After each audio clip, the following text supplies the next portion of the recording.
A stranger messaged me online, saying we shared the exact same birthmark because we were twins, separated at birth without either of us ever knowing. It started as a joke, honestly. She commented on a photo I posted, noting the small, star-shaped birthmark on my left shoulder, saying she had the identical mark in the identical spot. I laughed it off, assumed coincidence, until she sent a photo of her own shoulder that made my stomach drop.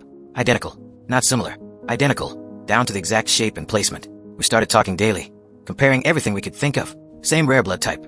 Same unusual allergy to a specific antibiotic. Same birthday, same year.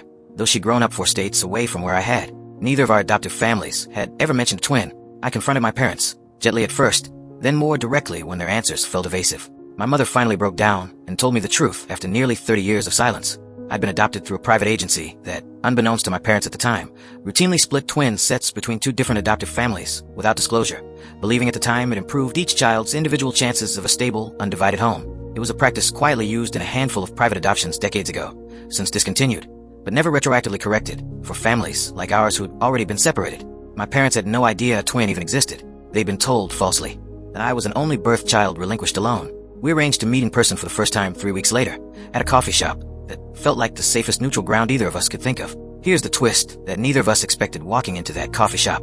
We weren't just twins with matching birthmarks and blood types. Our biological mother, it turned out through further digging with the agency's now cooperative modern leadership, hadn't given us up entirely by choice. She'd been a minor herself at the time, pressured heavily by her own parents into a closed adoption she'd fought against for months before finally, exhausted and unsupported, giving in. She'd requested, in writing, that her daughter stay together. That request had simply never been honored. We tracked her down together, nervous, cautious, unsure what kind of reception we'd get after 30 years of complete silence.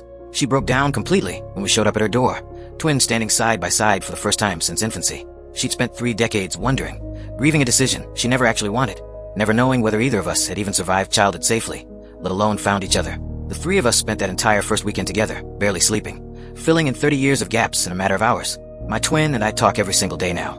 We've spent the past year taking turns visiting each other's cities, slowly building a relationship neither of us grew up with, but both of us apparently needed more than we realized. Our birth mother comes to visit every few months, finally present for the kind of ordinary family moments she was denied for 3 decades. A birthmark comment on a random photo gave me back a sister, a mother, and 30 years of missing history I never knew I was missing. Some connections aren't coincidence at all. They're just waiting quietly for the right stranger to finally comment on the right photo.